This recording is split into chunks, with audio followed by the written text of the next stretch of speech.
Hello. What? Hey, are you okay?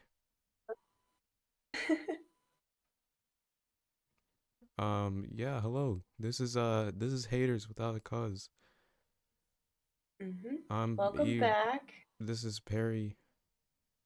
Perry, say hi. We're pretty. Hi, ally. So, things are gonna get a But bit spooky this mhm. episode. Yeah, so mixing it up a little from our usual. We are going to be delving into one of my current favorite analog horror series and horror series in general. Um, what are your thoughts, Eve? Because you just watched it for the first time. Yeah, I don't have a lot of experience with analog horror, and I have never ever hmm heard of this until Perry told me. hmm Um, they were like, "Yeah, give it a watch. It's really scary." And I said, "Okay, this better be scary or I'm gonna be disappointed." Um, this actually kept me up a little. I know. I mentioned it to Eve because I found it like relatively recently. I kind of got into it over I'd say a month ago, and I I kind of just found it through Wendigoon because love that guy and I love his videos. Um, and I'd like heard of it because also some sounds from the series were trending on TikTok, and that's how I got like first introduced to the actual audio from the series. And then from there, I saw that Wendigoon had made a video about them, and I was like, oh shit. And when I heard him, I didn't even watch them before I had seen him talking about them. And then I had to pause like halfway through his first video and go back and watch them myself. And I was like, oh, hell no. It was way less scary when he was just talking about it. And then. And then I went back and I finished his first video because he has three videos now about the series because he's been following Yeah, it pretty much since the beginning. hmm and he actually interviewed I believe his name is Alex Kistler. Alex Kistler, Kistler, yeah, yeah. Alex. Yeah, he actually interviewed him like in the middle of Act One, like on a podcast he had on his side channel. So I think it's interesting that Wendigoon's kind of been there from the start, and he's kind of the same way that I was saying that I was to Eve, and Eve is very similar, where we don't get scared very easily, especially not from like typical horror and Nope. gore stuff. But s- something about this series is fucking terrifying. Like on an existential how would you describe analog horror to someone? Because I had friends who didn't know.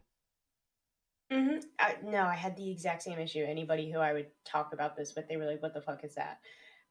So I would kind of describe it as like that early 2010s. It didn't originate there, but like that early 2010s, like Slenderman, creepypasta kind of horror Mm-hmm. where it's all online and like distorted figures and abnormal, like not human figures that are like terrifying. That's kind of how I see it. And don't they try to evoke like the I guess late 80s, early 90s, early 2000s with like VHS tapes and like lots of hmm found footage. Yep, exactly. All that kind of stuff and like investigations because I feel like that was pretty popular. Like, I mean, it still is today, but like back in the 80s and 90s, like all those like detective type shows and movies, like it kind of gives off that vibe where people find like are detectives and are finding these VHS tapes of these like old cases that went cold or people died in the process. So just Yeah, like lots of creepy little things radio. like that. Mm-hmm. hmm And I believe Computers, this series actually. television. Exactly. This series, I think, originates like starts out in the 80s and then it goes to like present day, which we'll get into. But I think it's interesting, like like that Alex chose that timeline. That's I think, in my opinion, is personally just like actual analog horror timeline, and I think that was a really nice touch. And this started in 2021, right? Yeah, I think it was only a little over a year ago. So I guess 2 years now. Wow. Uh-huh. Yeah, it's But it's almost still been two going. years. Mm-hmm. Yeah, he's not done yet. And he Um, says he has a lot to like go. He has a lot of plans for the series. yeah, I think it was like just 2 months ago it was updated. Mm-hmm. I found out today that the creator's only 19. I was like, Yeah, what? he's fucking talented. He's a genius. Mm-hmm. Like I was saying to Eve, again, like just to reiterate, I don't get scared, and not to be like, nothing scares me, like one of those. No, but I um, watch horror for fun. Like I don't get exactly. scared watching them. Mm-hmm. Because we grew up in that era of YouTube where analog horror and like creepy pastas were a thing. Like I remember being like 15, 14, sitting in my sink in my bathroom doing my makeup, listening to like creepy Reddit thread videos and like creepy pastas and dark web shit. Like it's just stuff like I grew up on and I loved it. So again, like not to sound edgy and like nothing scares me, but it takes a lot for me to get freaked out. And this is probably the first thing in my like adult life, um, honestly, like teenage life too, that has genuinely made me like afraid of the dark. Oh yeah. If I was like younger, if I was teenager or like a little kid, I'd be scared of the dark. Being in the Mm-hmm. dark now, it puts me on edge a little. I'm not gonna lie. I'm like, I don't know. Mm-hmm. Exactly. Like being alone like this, like recording this podcast, I'm definitely going to be looking over my shoulder a few times, and I was never that kind of person. I've never been. Even when I was little, I loved horror. Like I kind of just grew up on it. My parents, like, well, mainly my dad liked it too, so he let me watch all those videos with him. But nothing has freaked me out to my core like this. Not to hype it up too much before we get into it, Oh but yeah. if you are kind of like us where you like horror for fun and listen to like murder podcasts and stories and documentaries, can't recommend this enough. I highly recommend. Mm-hmm. I just realized we didn't name what we were talking about, but then I remembered it's gonna be in the title of this video. We're talking about the Yeah. Mandela Catalogue for our folks who can't read. I totally just realized that too. I was like, oh shit, did we? Yeah, the Mandela Catalogues, by Alex Kister, whatever it is. Um, Yeah, highly recommend it. It's all on YouTube. It's all free. There's two playlists on his channel. There's Act One and Act Two, and all the videos are in chronological order. So you can just get started there and watch it real time with us if you get into it. hmm Um, highly Cause recommend watching it oh in the sorry. dark for the full Mm, experience. Um, mm-hmm. That's what I did. yeah, or you can discover it through this podcast, but I Mm-hmm. recommend just watching it because Yeah. we're gonna be breaking it down and we're gonna be talking about it. Yeah, I had the same experience when watching Wendigoon's video on it. He was like, if you haven't seen them, go pause this right now and go watch them yourself and then come back and like see my analysis, because he breaks Yeah. them down like beat for beat and shows like some clips from it. But I watched like halfway into the video until I was finally like, you know what, I got to see what he's talking about myself, and I regret not doing it sooner. You absolutely need to go see it yourself before you listen to us talk about it or anybody else. But if you get into it, I'm sure this is definitely not going to be the last time we're talking about it whenever it gets another huge update and maybe some more parts come out and we talk about it sometime in the future. It would be interesting for you guys to watch it real time with us. So, highly recommend it. Go check it out, see it for yourself, then come back to this podcast and hear our thoughts and opinions on it.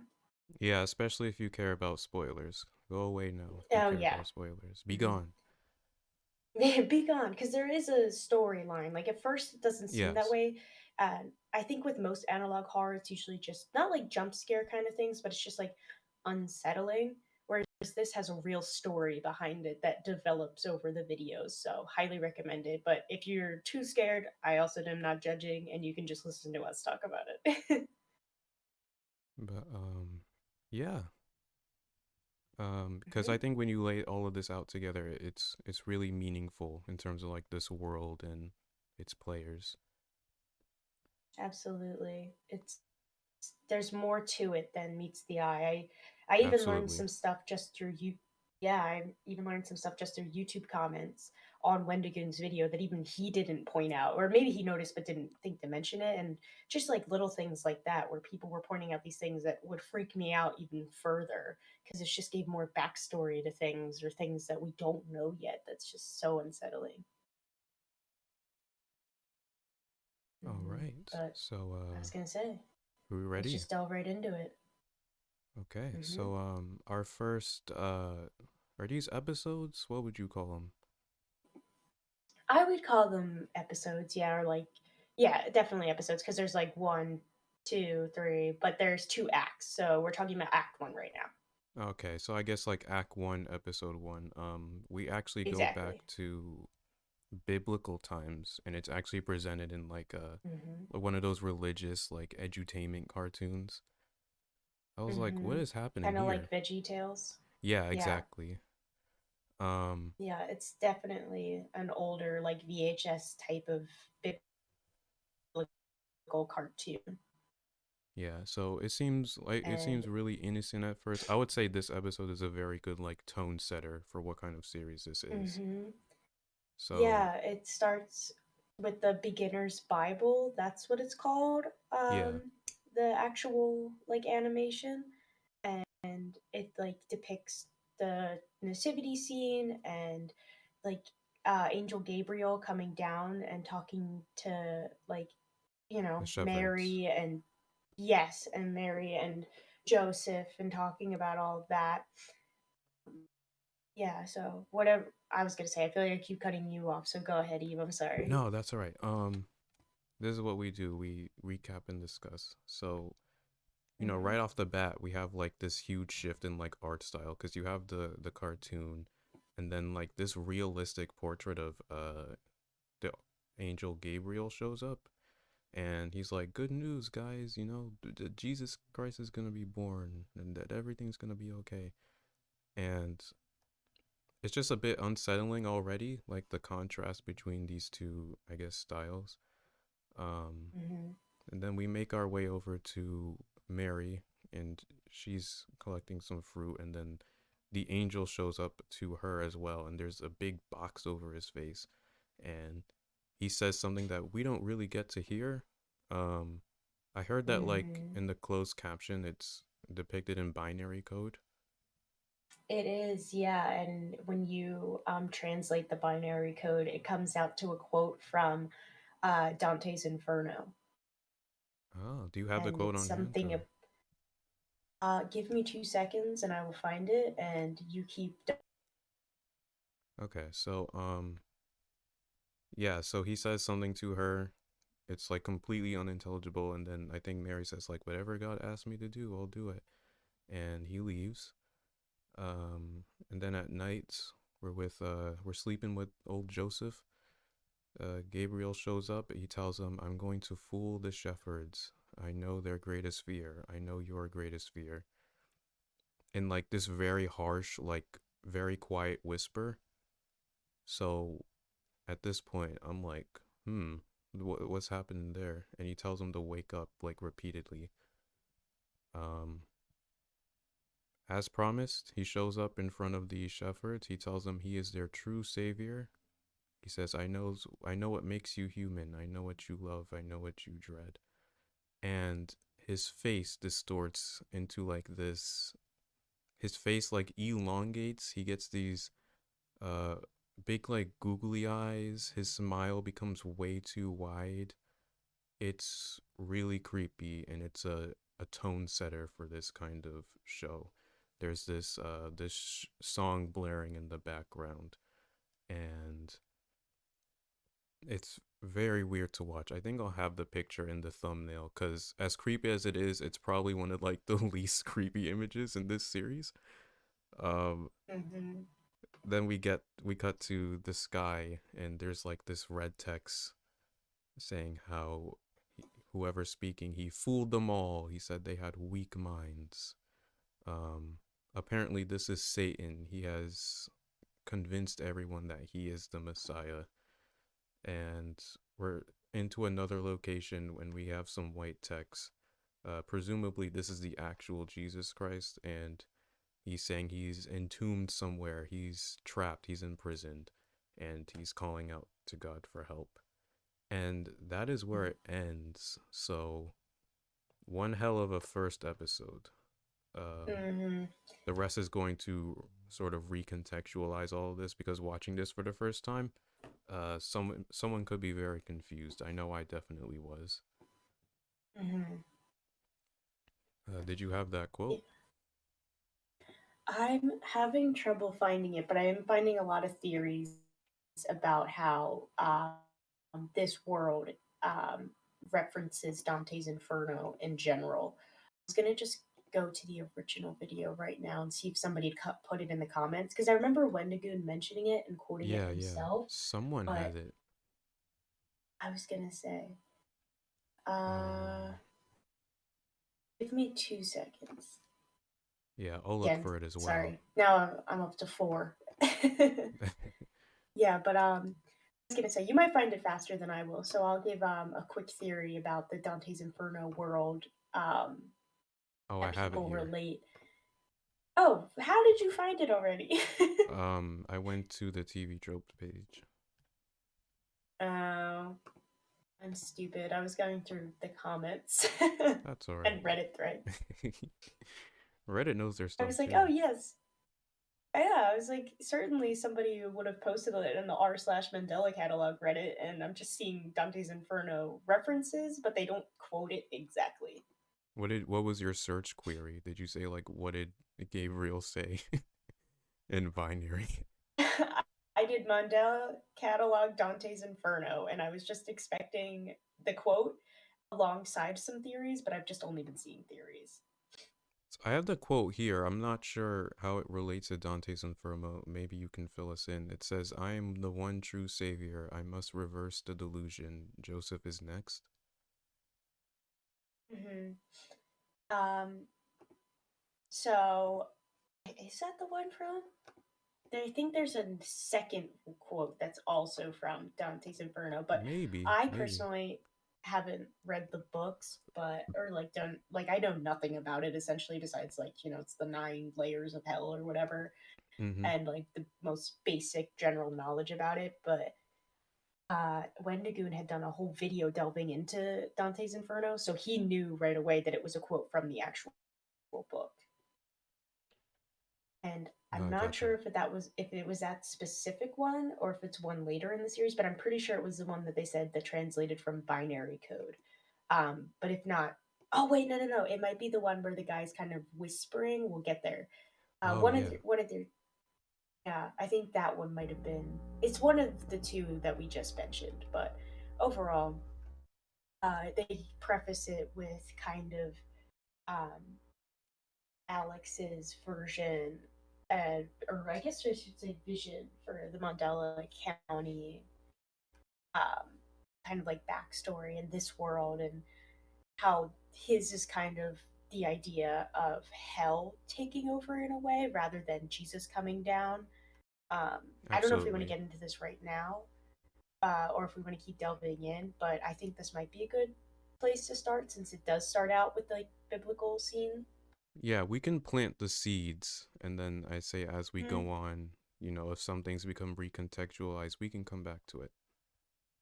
yeah, I think the whole purpose of the distorted Jesus face and everything is that in this world it shows what would happen if like the fallen angel Lucifer, who we see as Satan, took over instead of Jesus. Like, but he was portraying himself as Jesus, and then these Yep. actual depictions of angels were coming down, not the stereotypical, oh, they looked like people and like whatever, like the weird eyeballs and faces and whatever's.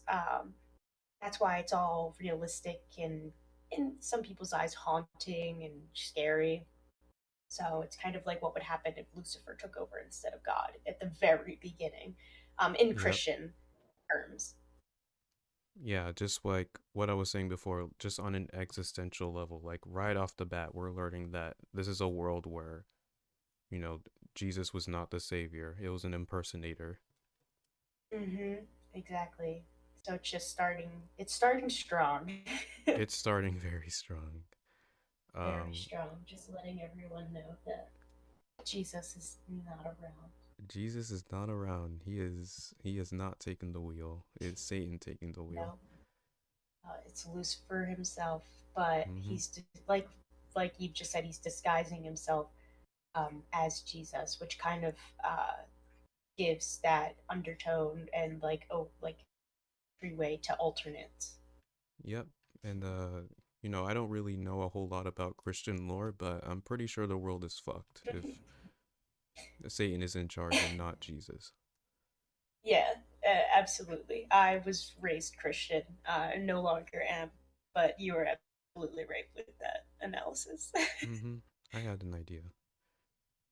So anyway, our next episode is called the Think Principle, and this is basically our exposition for how this world works, and it's really neat because it's presented to us in the form of like a PSA.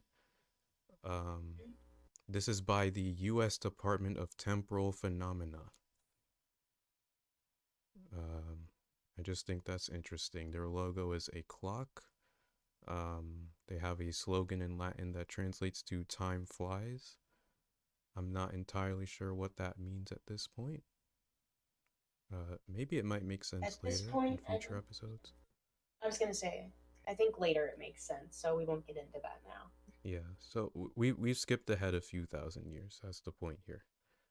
Um, Yeah, it starts out, I believe this one is showing the old VHS tapes of, you were just saying, the U.S. Department of Temporal Phenomena, which I think they were released in the 80s, but at this point, we're watching what's going to happen in 1992. So yeah, we it's skipped it's forward giving that that era. a time. Mm-hmm. Mm-hmm. This is more or less So, modern. yes, absolutely. And it just jumps right in with like we were saying, the VHS tapes, and telling you what these creatures are. They're called alternates, and they're warning you about them and how they can take on others' appearances, and attack citizens with psychological warfare, which is super fun. And um, it shows the like different levels, which are, I believe it starts out with doppelganger, and and there's like full fledged, I forget the actual like description he uses, but this is like full fledged transformation Yeah, where they look exactly like you a and can perfect talk copy. exactly like you. A copy. There's three different levels of them. Doppelganger, or there's a doppelganger is the second, right? And then third is complete copy. The first is like a failed attempt, which is just they look human but with distorted figures, kind of like the Jesus we saw in the beginning. So Yeah, you know it's not human. they look really bizarre. Some of them have like long faces. They have like really thin, flumpy bodies. Some of them are Mm-hmm. like pitch black when you can only see their eyes. Um, Mm-hmm. we see one in this episode. He's standing in a corner. He's just standing there menacingly. Mm-hmm. Um, Menacingly. although I Yeah. think I think doppelganger is the first, and the second was something called detectable. Did we ever find out what that means? Mm-hmm. I think it's just that you can detect that something is off about them. Like you know something's off immediately. Oh, okay. They might not be like corporeal, may- maybe. Mm-hmm. And And then then again, the second one is doppelganger, which they look like you, but not completely. Like it's like a doppelganger. Like it looks like somebody's twin. yes, and then type three, Mm-hmm. they call it flawed impersonators, Mm-hmm. and they're the ones that look horrifying. Um, Yeah. oh, I need to mention the example they use for type two, the detectable is just uh Gabriel, or I guess the impersonated Gabriel. Oh, yeah. Mm-hmm. So that's lovely. So you can't even like tell. It's just a presence. Yep. You just never know who you're talking to. Yeah, and then they cut to what the think principle is. So it's an acronym, and this is basically what you're supposed to do when you encounter one of these creatures. Mm-hmm. T is tell an authority figure. H is hinder the alternate's movement. I is identify the class type. N Mhm. is for neutralize the alternate, if safe to do so. And then K is kill yourself. And it says there's not So, enough room for the two of us. yeah. And that's not the last time you will hear that quote, which is super fun and cool. And again, just lovely family friendly content that everybody will love and definitely isn't scary at all. I'm waiting for someone to clip that and be like, Ibrahim told me to kill myself on his show. Um, but no, Cancel him. I'm pretty sure that is like an intrusion from an alternate. Some of them have like hijacked the tape because it quickly like it switches to know your place in reality, which Mm-hmm. isn't much more comforting, but No. it's better than kill yourself, I suppose. And then it says know your enemy. Yeah. So these videos that this isn't the last video that kind of comes out from like government officials about alternates. This is just the first one we see, and they all pretty much have this similar tone of horror and like emergency alert, like just unsettling kind of feelings. And then these, I think personally, this is what makes them the scariest to me, is that they Mm-hmm. are these like Amber Alert type things, but they're saying these horrific things like kill yourself. And like, if something like this happens, like, there's not enough room for the two of us, exterminate yourself. You know what I mean? Yes, get them before they get you, that sort of thing. Like, there's an overall Yeah. feel that even with all this time, the government doesn't quite know how to deal with these things, and this is just the best that they can come up with at the time. It's Mm-hmm. To not let them get to you, just rather you be gone instead. yeah, it's That a means that pretty scary you're world already we're too living far. in. Mm-hmm. Very scary world, yeah. Um, Not fun to think about. But No. that I think that's the beauty of it. It's just this alternate reality. It's not even like, oh, it's a serial killer, murderer. It's like, what would happen if we had this alternate world where, like, in Christianity beliefs, that's what this is all going to be. This is just for the series that we're talking about. What would happen if Lucifer took over instead of God, and how over millennia it's transforming and going on, and how humans are living in this world now. Yeah, it's and Alex Kistler, he did like an amazing job just communicating all this to us just through like found footage and like VHS tapes and you know fabricated phone calls, like chat messages. Mm-hmm. These are all delivered in very organic ways. Yeah, none of it feels forced. None of it feels like too over the top to where you wouldn't believe it. Yeah. I mean, especially like with our government, honestly, anything's possible. Um, but it definitely doesn't feel like corny or too like ridiculous. Like it feels like something you would actually see go across your television screen in an event of an emergency. Exactly. In an event like this, I can Mm-hmm. see them putting out a video like this to the public. Mm-hmm. Yeah, one of my other favorite analog horror series is exactly the same premise.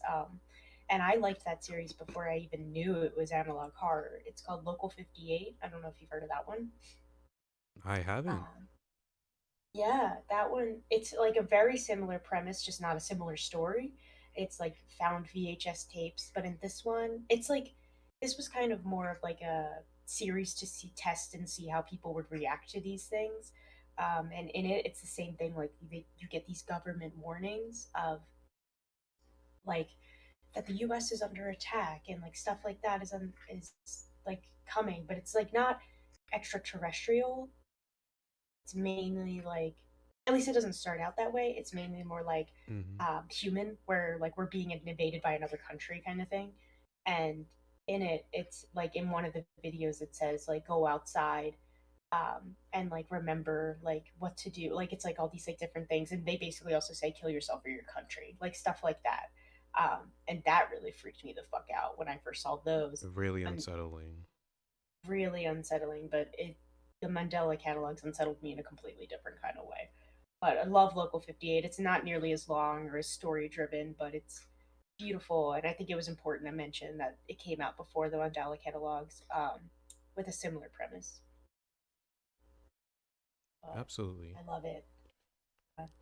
It's just, it's a really unsettling form of horror because, like we've been saying and reiterating, it feels like it could actually happen.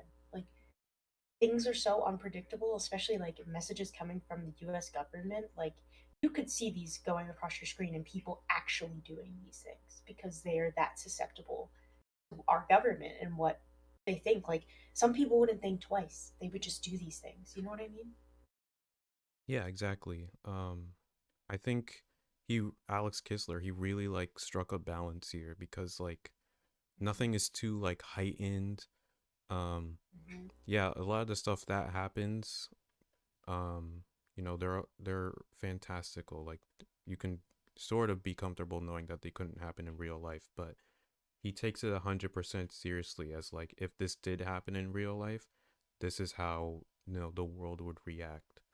Um, has a very it's very This is how it would grounded. go down. Yeah, I think that's what makes it really scary Yeah, it compared to like isn't over Mike the top. Myers. Yeah. Yeah, we're like, yeah, that could happen, but like, I'm less scared of some dude murdering people in a mask than like the idea that there's these alternate beings living among us that could possibly look exactly like someone you love or yourself, and you wouldn't know until it's too late. Yeah, and the idea that being afraid of them actually makes you like more susceptible to one of their attacks. Yeah, we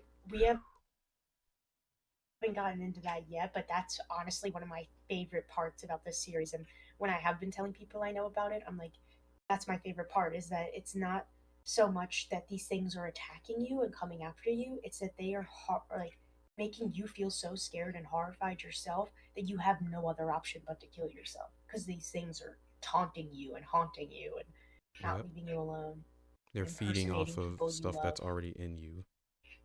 Yeah, it's it's not like, I think that's way scarier than just something coming after you. This is something that's just following you day to day. Once you recognize what it is finally, and there's no getting rid of it. It's just you kill yourself, or that that thing's just gonna haunt you till the day you die. Hmm. I So can't wait to super talk light. about some of the later ones. Oh yeah, I was gonna say, so super light and friendly content we're talking about today. Yeah. Just the usual stuff we talk about here on Haters Without a Cause.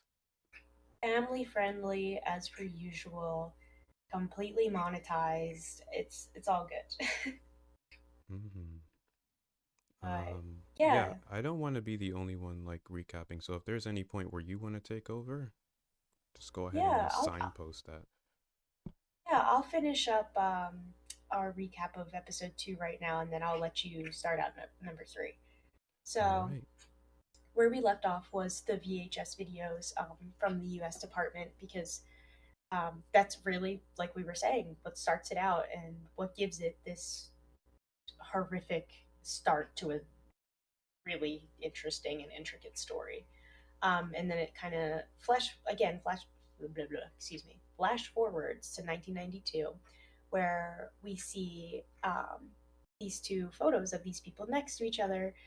One's name is Mark Heathcliff, and I don't remember his friend's name right now. What was it? It's Do you know it? Cesar Torres.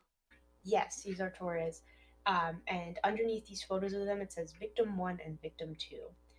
And it goes to the, like, again, after that, flash forwards to just um, Mark and Cesar talking to each other.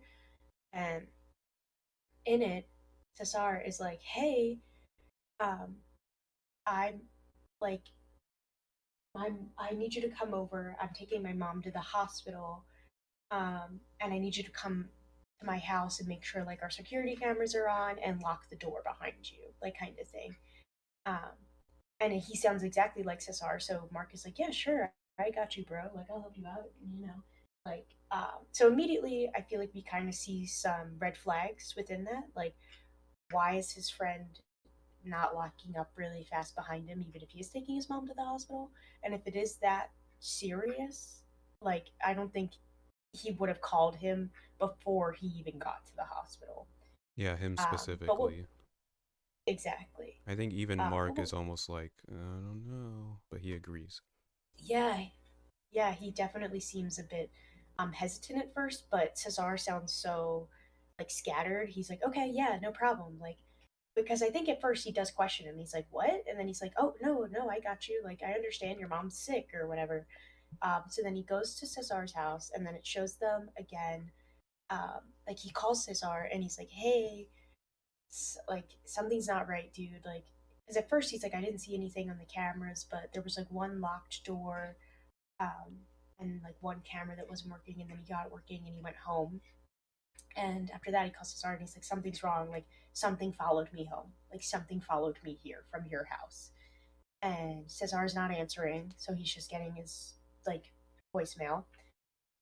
And then what we see is from Mark's perspective of he's taking a video, and there's he's in his room and there's a locked door, and behind the door you just hear this voice like edging him and luring him to come out. They're like, come outside, like I have a surprise for you, like come on Mark, like knows his name. Mm-hmm. And Mark is talking and he's like, I don't know what this is, like it's outside, been outside my door, it's been 2 days. I'm freaking out, I've called the police, they keep saying like somebody's coming to help me, and I've heard nothing. Which we'll find out later on why. Um, and Yes. he's just like he's just kind of going insane, and emergency dispatchers like just keep telling him like, but like we'll get there, we'll get there, just stay where you're at, stay put, we're sending help, somebody's gonna come help you. um so finally, it drives Mark to suicide. He kills himself because he can't stand the torment and the psychological warfare, let's be real. Yeah, this is Yeah. our first example of that. hmm Someone being driven to madness from these things because nobody came to help him. His friend, which we now are under the impression of wasn't actually his friend, it was probably an alternate impersonating his friend, luring him in to follow him home. Um, yeah, so now we know Mark is dead, and presumably Cesar is too, which is why they're victim one and victim two.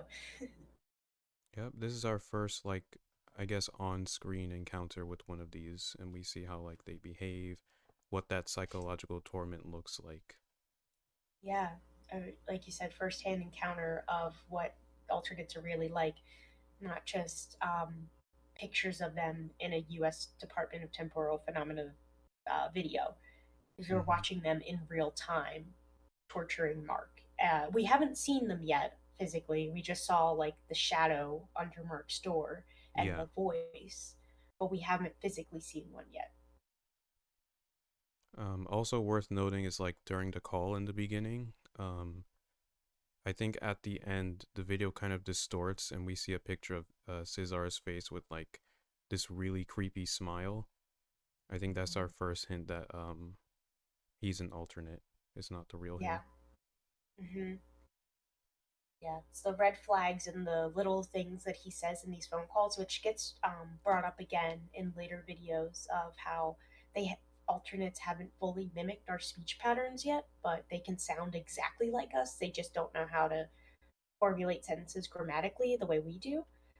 So little things that just don't make sense, like him saying, like, "Hey, can you go to my house and make sure my security cameras are on?" Which why would they be off? And Yeah. like, I'm taking my mom to the hospital, like, can you lock the door? Why wouldn't you lock the door behind you? Like little things like that, but they make you they sound exactly like the people you love. And if they sound stressed and in trouble, of course you're not going to think twice. You're just going to want to help people. It's kind of like the scams that are like really prevalent now, that where people will call and it'll look like, oh, my sister's calling me, and then suddenly there's like some girl screaming in the back and some guy on the phone is like, I'm gonna kill your sister unless you send me $1,000, and your like fight or flight kicks in and you're like, oh my gosh, like you don't even have time to think, oh, this is a scam, like shit like that.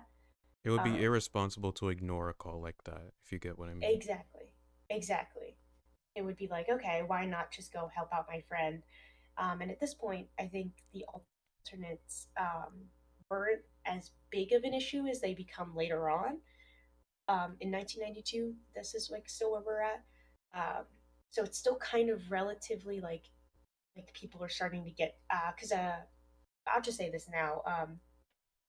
Television and like other technological devices, alternates can get through and come into our physical world through them. And that's how they can find you, which comes up again later in the series and actually becomes a bigger deal. But I think that's why he starts it off in like the 80s and 90s when like television and like cell phone, well, it's not cell phones yet, but like phones and like computers are starting to really become popular and ramp up. And Yeah. um, like we just made a lot of technological advances during those years, and that's why I think suddenly there was more and more instances like this one with Mark Heathcliff and Cesar Torres. Yep. So they were luring him to the house because they wanted to torment him. Hmm. And they wanted him to kill himself so that they could take over his body, um, because at this point we don't know, but it's just like a theory people even had before. Because like when Gu mentioned it in his video, he was like, we all have theories that they need you to kill yourself to take over your body, which we later find out is true. So that's why they wanted Mark to kill himself. Yeah. At this point, I think there's text on screen that says, "Uh-oh, bad decision, Mark." Mm-hmm. Oh yeah, that was fucking horrifying. Yeah. And then like another instance of the "there's not enough room for the two of us" kind of thing. Yeah. Exactly. Mm-hmm. Um, do they mention the Mandela County like emergency dispatchers thing in this one? I'm pretty sure, right? Yeah, they do. We get the police training video. Do you want to tackle that one? Yes. Yeah.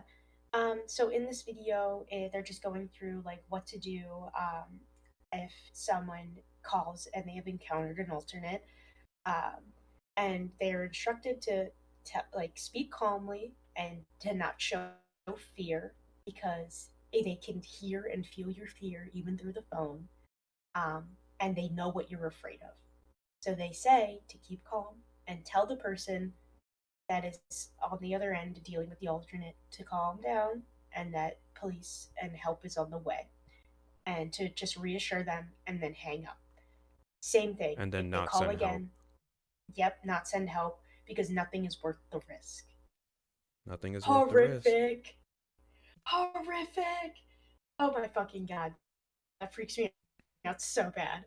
But like that's just a, a little glimpse into the world building already in just episode 2. Jesus. Um of why they're becoming more and more of an issue, because not even the police can help you. There's nothing they can do because, again, they can physically feel your fear. So they say to keep calm, don't send anybody over there because there's it's virtually nothing they can do to help. Yeah, and it's really brilliant because like how many movies and like shows they have the police being absolutely useless. It's like it's almost a trope, but like Mm-hmm. this man he put in the work to like make an in-universe reason for why the police don't get involved with these things. Yeah, I feel like in most horror movies, like the police come, or like they usually come later, like later than they should. But it just shows them like knocking on the door, and then like everything's dark, and then they wind up getting killed themselves because they were stupid. But in this one, the police don't even come, and they can't, and he explains why they can't come and help you, which is Yeah. way more horrifying than them trying to help you and not succeeding. There's a very real risk that they will just die and that's more people in danger. It's actually Mm-hmm. more of a liability to send help than not to. It's it's Nothing is very worth the risk. harsh. It's very harsh because the victim usually ends up dying, but Mm-hmm. all the police can do is give them that reassurance and ensure that there's one victim instead of maybe like two or three or hundreds. That's just the world that we're living in. Nothing is worth the risk. Um, yeah, and then we see the little book and story written by 4-year-old Mark Heathcliff, right? Mm-hmm. And it's just drawn like a 4-year-old would draw, and it's um, a glimpse into his past and how when he was younger he would walk down the stairs and there was a room between like the bottom and the top of the stairwell, and in it he always saw an intruder in the house before he would fall asleep, and the intruder is that like stereotypical analog horror face that everybody knows, and it shows like Mark's drawing of it, and yeah, so it just gives that little like background into how he's been dealing with them since he was a kid, but he didn't know it at the time. Yeah, pretty scary stuff. And the intruder is someone that we're gonna run into a number of times throughout this Mm-hmm. series. Yeah. So that's basically episode 2, unless I'm leaving anything out. And No, that's pretty much it. yeah, and if you want to take over the start of episode 3. Okay, so the next one is intruder alert. So, this is pretty much our introduction to that creature because apparently he is not an alternate. He's something different. Or is he? I'm not sure. Um, I believe he is. Yeah. He's got to be, yeah, because he has like he appears in anyway, I'll just get going and we can talk about it. Mm-hmm. Um so we have another a sort of PSA. This time it's from the Mandela County Child Endangerment Awareness Society. There's a voice saying, we have to, parents need to find ways to keep their children distracted. Um, Toys, walks, cartoons. Um, we then hang on to the image of the intruder, the face of the intruder on the television, is very distorted. The presentation then says that parents need to keep an eye out for what kind of material their children could be watching. Um, the words appear on screen saying they exist on different spectrums, as the voice is saying, like, make sure your kids don't watch anything too violent, too graphic, too scary. Um, and then later, it advises parents to wait until their child has stopped screaming or crying before entering the room. Questionable. And then we see a woman. She looks like one of those bathroom signs. Um, she's walking into a room as her child is crying. She walks over to the crib, and then a photo pops up, and it shows that the crib is empty. Then she hears some sounds coming from the television, and she sees the intruder's face on it. And then we cut to static, and the television turns itself off. Um, there's just a moment of nothing. The woman backs away from the TV, and it looks like she rises into the air. And then we cut to an entirely different version of this same image, and we see that the woman has hung herself. Um, and the crib has turned into a wooden coffin. Uh, Presumably, the baby's dead, and the woman has hung herself out of distress. There's actually multiple lines of text on the screen that says distraught at the sight of her missing infant, and then it cuts out. Mm-hmm. It's really weird to watch Yeah, for a it's PSA. yeah, definitely. Not to cut in, but you summed up the first half of the video very well. It's very unsettling, and again, it starts out with those like technically not human figures, like they're showing um, those, like you said, like bathroom sign kind of women. So it doesn't feel human yet. Like even though she is a human woman, it's still like giving you that Mm-hmm. sense of like detachment from real life in a way until it shows an actual figure of a woman, and it mentions that she has just hung herself at the you know sight of her child. She's distraught over it. It's And suddenly then a it lot starts. worse because it's Mm, easy to detach yourself when she's just a little stick figure. Portal does this a lot. They'll have those little animations and they'll be represented by a little bathroom sign guy. I think his name is Bendy, and it's fun to laugh at Bendy when like horrible things happen to him because he's just a little cartoon guy. It's like cartoon violence almost. But when that stuff happens to a real person, it's a lot less fun. Um, Especially when it just abruptly cuts to the woman who's hung herself. no warning, just suddenly she's hung herself because she's distraught at the sight of her infant missing, which can, put together that an alternate has taken the baby. Yeah, Which and until now we had no idea that they would even be incentivized to do something like that. yeah, it's pretty scary. And this is more or less our first introduction to the intruder and what level of influence he has. He has pretty much taken over this PSA. Um, Mm. it's as scary as it is because he's pulling the strings. He's popping up on the screens. He's the one making all these image flashes. I forgot to mention, I think the video actually starts with a picture of him in like this white void and he says, "I'm inside your home." Uh Great way It's to super start. fun, super fun and cool. Um, but after showing the woman, um, after like the distraught sight of her missing infant, an emergency alert system broadcast pops up on our screen, Mhm. and it's like for a safety warning in multiple counties that almost 3,500 children have gone missing in the following counties, and Mandela is one of them. And then we're instructed to deter vulnerable children away from any television or medium that can project possibly frightening imagery. My God, horrible. Which kind of gives context to the fact that there was a television in the baby's room, and when the mom comes in, she sees this frightening imagery or the fact that her baby's gone, and now we're putting two and two together.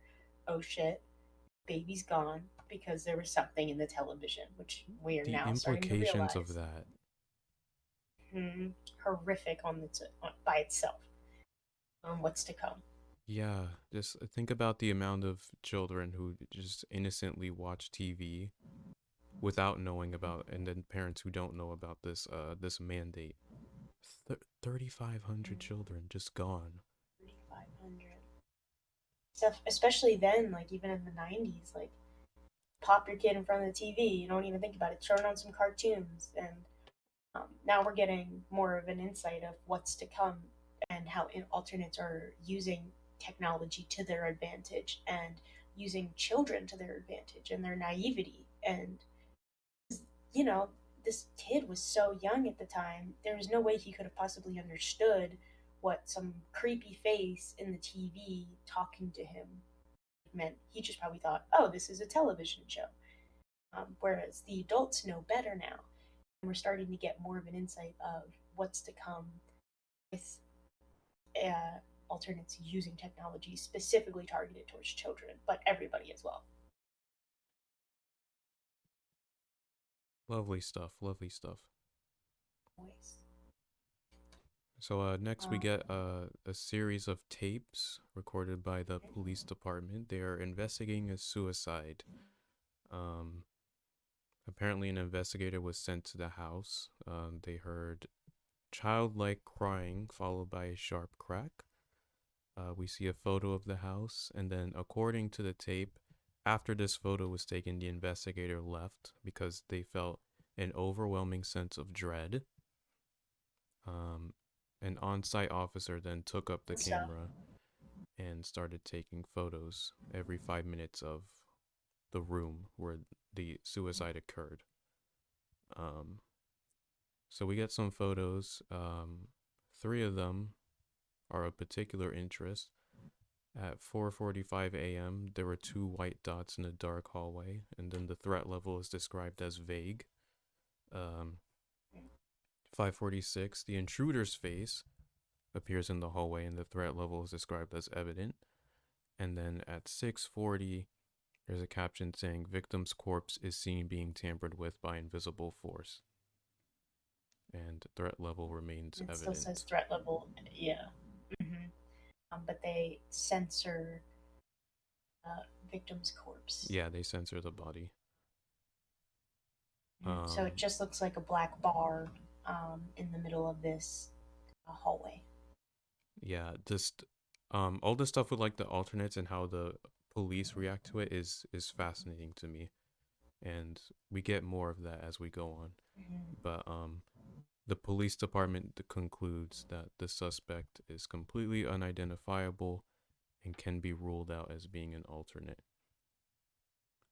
They said they will be sent up to the higher ups for further analysis, and our boy Lieutenant Davis, who we'll see more of, he mandates that the photos must not and will not be released to the public for any reason. Mm-hmm. So, I mean, again, fun stuff, family friendly. I think we did pretty much cover all about that video, and since we were kind of chatting in between, um, we kind of covered everything. It was like kind of giving us an insight into what alternates are doing and what they can do, especially towards children, which we previously did not know, which leads us into episode 4. And I'd be cool to get us started on that if you're good with that. Yeah, go for it. This is a metaphysical awareness disorder, right? Or MAD disorder. Mad. Mm-hmm. Oh, it is an acronym for metaphysical awareness disorder, but they just call it MAD disorder, which is so fun and greatly named. So very fitting. So very fitting, and so just no, no being subtle at all. Just punches you right in the face. Beat you to it. Mm-hmm. So anyway, so this tape is again kind of structured as like an old VHS tape, and it starts out with how to prevent yourself and your family from getting MAD disorder, and that there was a 95% increase in MAD cases in 1982. So we kind of are given another little flashback to 1982, which I think kind of shows how these like again like the U.S. Department of Temporal Phenomena was trying to educate people this early on, even before like 1992 when we first meet Mark, and we're understanding more of the history of not only the government figuring this all out in real time, but showing like the parents of the kid who gets abducted, what they kind of grew up watching and what they know for themselves. So Mm-hmm. I think it shows just why the mom killed herself immediately because, like, yeah, she could have put two and two together, but it also kind of shows the stuff that she grew up watching. So she knows um, what's to come. Anyway, so they give a demonstration of MAD development, and it's again a male bathroom figure, and they show another one next to him with like internet bar symbols, kind of like talking out to him, and he's a more transparent version of a man. So it just looks like the one's talking to the other. Um, then the second figure, the transparent one, disappears, and then suddenly you get a pop up of the lone figure saying, "Mad is a result of exposure to verbal information that is not desired to be known." Horrific. And the rate of death by suicide um, in MAD victims is currently at 97%. So that's fun, Yeah. really fun stuff. And then the next thing we see is if you're not if diagnosed, do not worry. The 3% provides the effectiveness of delusion reversal, which avoiding development of MAD. Now we're starting to get into that. Avoid excessively frequent religious practices. which is very interesting Hmm. considering what we know Yeah. about. And it does show the Jewish star, um, the Christian cross, and then the Islam like moon and star. And it's very interesting knowing what we know about how Lucifer took over, and now suddenly you don't want religion. Widespread religious practices fall upon these things in a And not way. just Christianity. Mhm, And not just Christianity. mhm, everything, any kind of religious practice not allowed, that calls onto these things and kind of turns them off and gives you this mad disorder, which, as we know, all we know right now is it's just a result of exposure to information that not desired to be known, which we Man, the don't know fact what that they're vague about that, it just makes it even more terrifying. Because you can imagine that no. however you want. Hmm. Exactly. Like there's no direct thing where they're like, oh, they're gonna terrorize you until you kill yourself, and that gives you mad disorder. They just say, no, these things tell you something you don't want to know, and it gives off that like most like not even extraterrestrial, but like something that physically could not happen, that we would not be able to understand in our little human brains, like Mm-hmm. stuff we cannot contemplate or even conceptualize ourselves. It's something that these other worldly beings have to tell us that The level of we don't want to know so paranoia badly that that it this makes us kill series gives ourselves. you. Mm-hmm. So just a small look into it. Also, I'm cat sitting 9 cats right now, and one of them straight up just jumped off the bed and meowed at me, and I almost had a heart attack. So fun stuff. My cat's sleeping um, here. She's chilling. oh, yeah, I wish Kevin is at my feet right now. The one that just jumped off the bed and scared the crap out of me. Anyway, so then the video, after telling you to avoid religious practices, any kind of religion, it switches to avoid unnecessary beliefs and philosophical implications. And it shows like the yin and yang symbol, a symbol of a brain, and like an old philosopher. So just discouraging free thinking as well. So religious thinking, free thinking, and then it says, avoid opening your eyes when you are certain that there is a man in the corner. In fact, he is now inches away from your face, watching. And then the video ends, and that's the end of episode 4. They end on that very lovely note. Yes. And when I was watching Wendigoon, he was giving his quick little like into these videos. He was like, yeah, so ending on that note while researching these things for my current video is super fun, and I have not been able to close my eyes for weeks. So it's Oh, just little things like that. It's a short video. It's less than 2 minutes long, but it's just again giving you this horrific kind of backstory and look into this like world that they're currently living in. Like this is their normal. This is what would happen theoretically if Satan took over our world. We would be going through these things in real time. and Um, again, guys, and this is just the introductory stuff. We haven't even gotten to like mhm. the really, really weird shit. No, this is just showing us the background of it and how it's affecting the modern world. We don't even know how it's affected before the 80s and 90s and present day. Besides just like, the biblical stuff that shows how it became like Mm-hmm. prevalent and like how quote unquote the world was made and how it was made with these new things.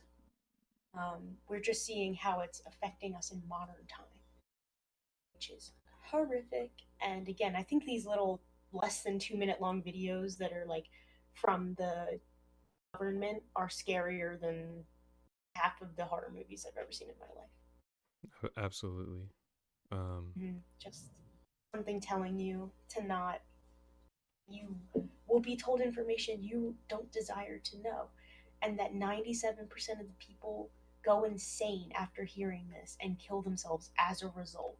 And only the 3% that can reverse this delusion have to stay away from religion, have to stay away from philosophical concepts to protect themselves and to stay with their loved ones and improve their mental stability, and then ignore the man who's watching you in your room. Don't they say that the 3% are worth living or something like that? Yeah, something like that. Just that worth living because there is a 3% that you can reverse these effects of mad disorder after coming into contact with the knowledge that is not desired to be known. We don't know what that is. I don't remember if you mentioned this. Didn't they mention that one of the ways of being mentally stable is to be with family? Mm-hmm. Yeah, I think I just mentioned that staying with your family to improve your mental stability. Okay, good, good, good. Because that's going to be relevant later. Mm-hmm. So super fun stuff, and we're only on episode 4. I think we haven't mentioned it yet, but there's 8 videos in part or act 1. Um, Yep. so we're halfway through. Everybody who's on the edge of their seats, For those watching at home. those watching at home, hopefully you're alone in the dark and you're freaking out just as bad as we were when first watching these by ourselves. I watched this by myself. I'm imagining the people who are like they haven't seen this and they're just getting all the information through this podcast. Like, what are they thinking right now? I don't know. I'd like to know. Leave your comments below. Ooh, Mm. sorry if you heard that. Cats are jumping all around. Um, yeah, super fun stuff. Cats jumping around and scaring the crap out of me while we're talking about this horrific stuff.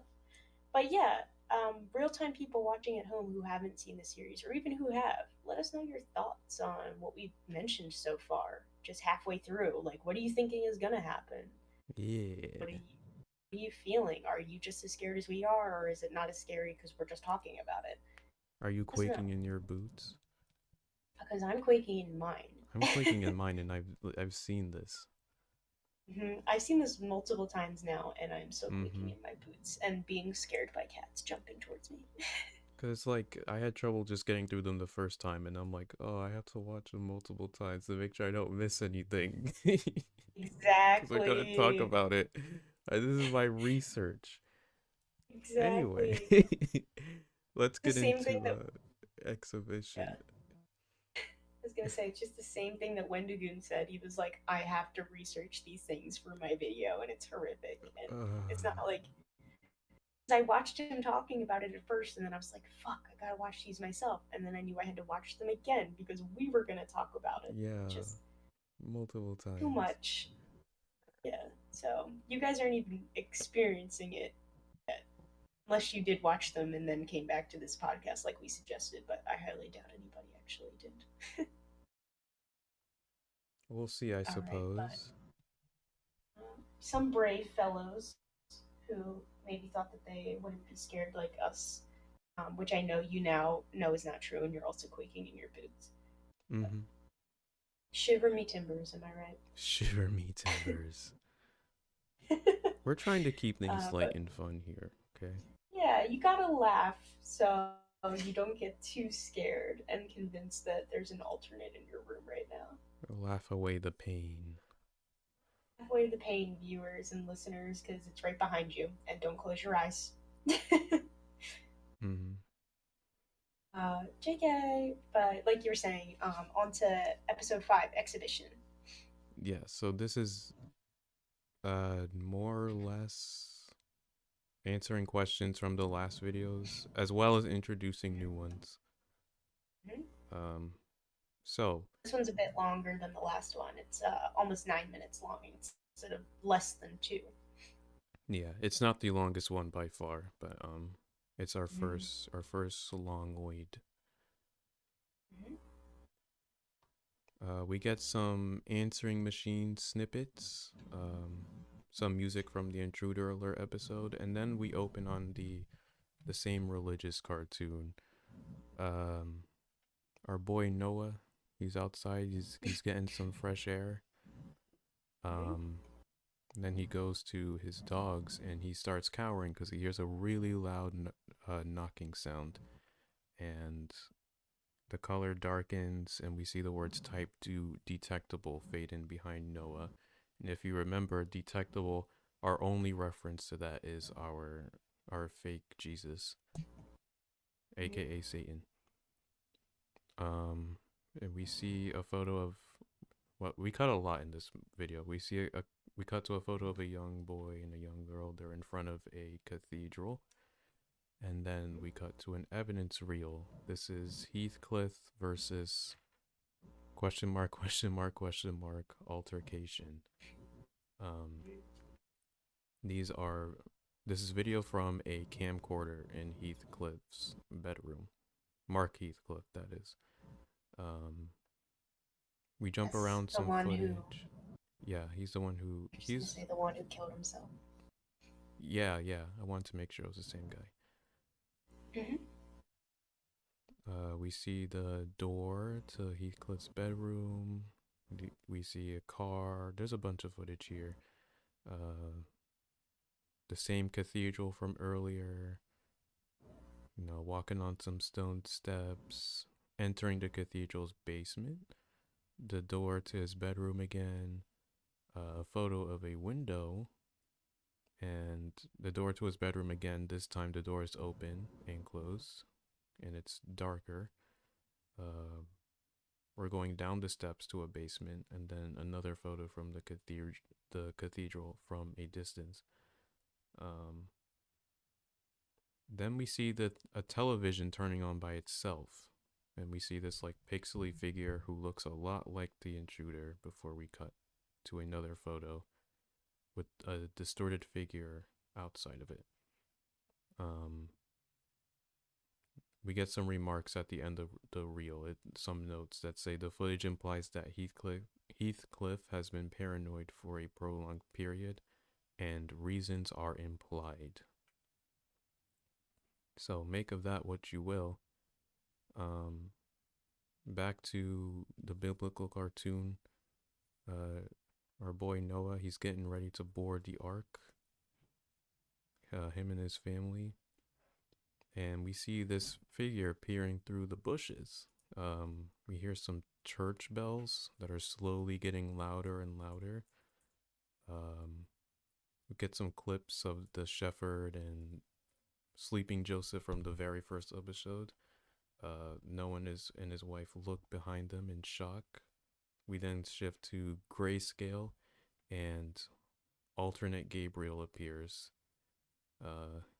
He says he's angry that Noah's trying to escape from him and he must be punished. He says he will put a particular creature on the ark who will alter Noah's mind at a certain moment. And it's implied that this is the first alternate, I guess, on Earth.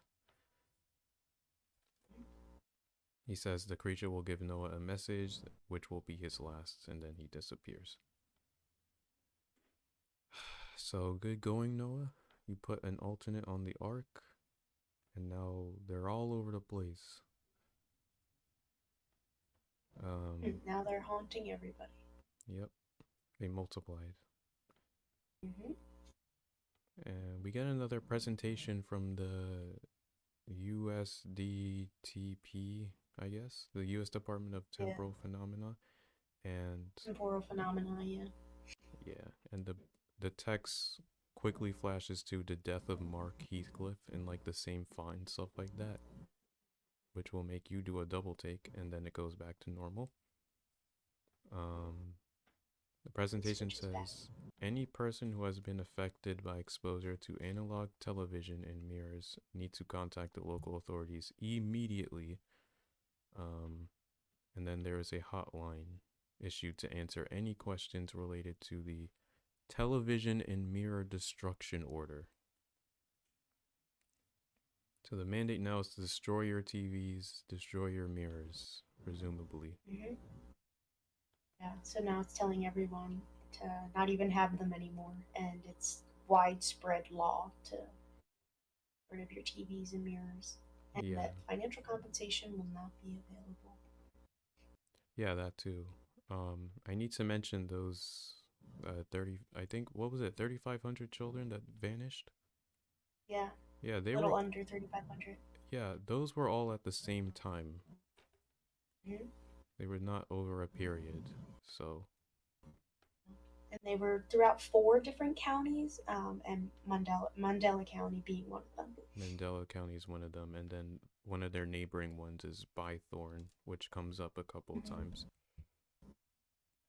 Yeah. So this episode, episode 5, is known as the season 1 finale. Mm-hmm. It's still we're still in Act 1, but this was the first finale. Um, so we're left with that for a period of time. Because I don't think his next episode came out until 2022, which was only a couple of months after the finale, because it was in October of 2021. And then the next came in January of 2022, but still, it was a few months in between before he started the Mandela Tapes or Catalogs Volume 2, which Volume 1 and 2 are part of Act 1. I know that's confusing, but Yeah, we're talking about so volumes, acts, seasons. yeah, episodes. So there's two acts. Act 1 has Volume 1 and 2, which total 8 episodes. And then Act 2, which is still going on, it's not finished yet. It so far has up to Volume 4. And then So three. episodes in between. Mm-hmm. Anyway, just a little side note for people who are listening to just to keep up because it gets very confusing. Volume 2 has to be my favorite so far. Yes, Volume 2. Volume 1 is a very horrific backstory and kind of prefaces you um, of what's to come, and it gives you that unsettling feeling of like, oh my god, what is going to happen? We get an idea because of what happens between Mark and Cesar, of what and the woman who killed herself at the sight of her missing infant. We get an idea of how these things are affecting humans. We don't physically see it happening yet or see it in real time. We're just seeing like kind of the after effects, and we still have yet to really see an alternate in action, which we're going to get into in Volume 2. Yeah, this one is my favorite because the tone is kind of different from the other ones, but I just like the dynamic between our two characters who were introduced to in this episode. They ended up having a lot more depth than I thought. Yeah, definitely. Um, so it starts off strong. Do you want me to delve into this one, episode 6? Yeah, if you're up for it, go for it. Yeah, I'll do like the first half, because this one is I think it's the longest in the series at this point. At this point, yeah. It, yeah, it's like 20 minutes long, so I'll do like the first 10, and then if you want to do the last 10, that'll with me. Sweet. Cool. So again, starts off strong. We're starting off volume 2, and we flash forward to January of 2009 during winter break, and so what comes on screen is we get an FBI warning sign saying that these two people, Adam Murray and Jonah Marshall, are wanted by the FBI, and that these suspects are possibly associated with the Bythorn Paranormal Society, and that there's $100,000 reward for them. And then quickly after that text flashes away with the two photos of them, names go away and they are replaced by Victim 3 and Victim 4. So again, super fun stuff. Yeah, we're And then, introduced to them as victims. mhm, and then it just uh, so Jonah's face goes away, and we're left with Adam Murray's, and it flashes to him having conversation with an unknown person. So there's just a stick figure with a question mark on the other end of this phone call, and it starts with Alex like saying hi, like oh, sorry. Hi, you've reached the Bythorn Paranormal Society. How may I help you? And then this unknown, which figure, which sounds like a woman, he says, "Hello, may I schedule an appointment?" And he said, of course, ma'am, like, where's the location? And she said, my home. And then the address is redacted. And he says, okay, would you mind giving me like a brief description of what you've been experiencing? And the woman goes on to explain, like, I've been hearing things. I still hear the meows of my old cat. He passed away a few years ago. And then in the background, you hear Jonah kind of, background of the call on Adam's end, you hear Jonah go like, oh, are you serious? Like a freaking cat alternate? Um, which now gives us the impression that we did not know before that alternates can also mimic animals, which Yes. we don't, yeah, which hasn't been confirmed yet, but Jonah's implication makes it seem that way. And then Adam's shushing him, because he's like, I'm on the phone with the client, shush. And then the woman says, I think his soul is still in my house. I just want to make sure he finds peace, whatever realm he resides in. Like, can you guys help guide him? And Adam's like, well, we could certainly try. When would you like for us to come visit? And then she's like, as soon as possible. When's your next opening? And he says, we can be there tonight. And then she goes, can you do 3 nights? And she goes, I'm away from home on a business trip. I'm sure this will give you enough time to deal with him. And he's like, ah. And then she's like, how about for $500 per night? And then Jonah in the back is like, oh, hell yeah. And then Adam goes, sure, like, sounds like a plan. Like, we'll be there.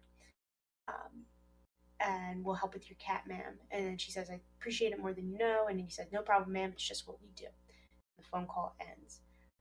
And I wanted to point something out about this phone call because it's probably been my favorite little detail of the series. Me too, but I'll see if we're thinking of the same thing. Okay.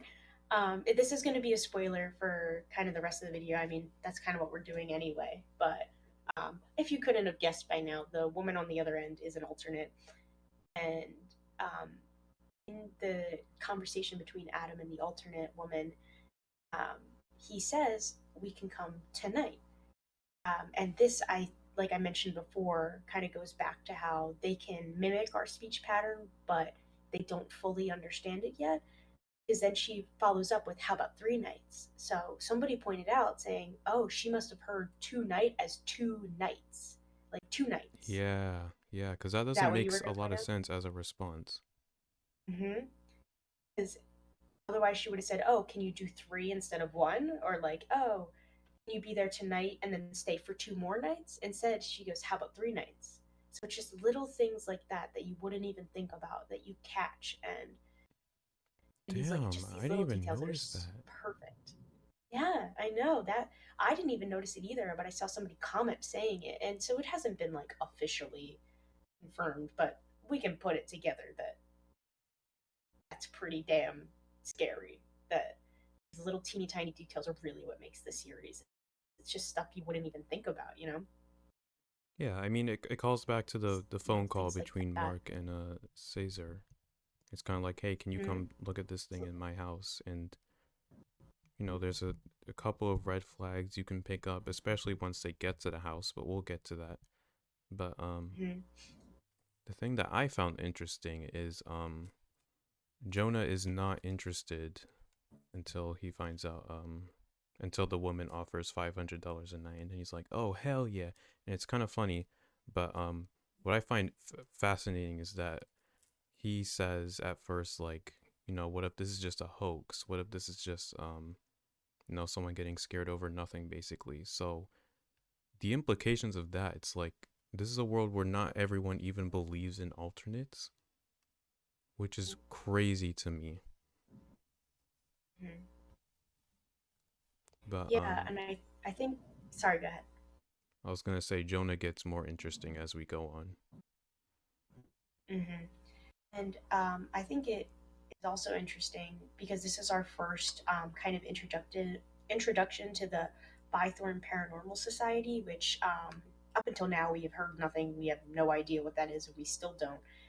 Um, which is funny that you mentioned that because it's like, why would Jonah be a part of this paranormal society if he didn't believe in it? And it's just little things like that that are kind of creepy.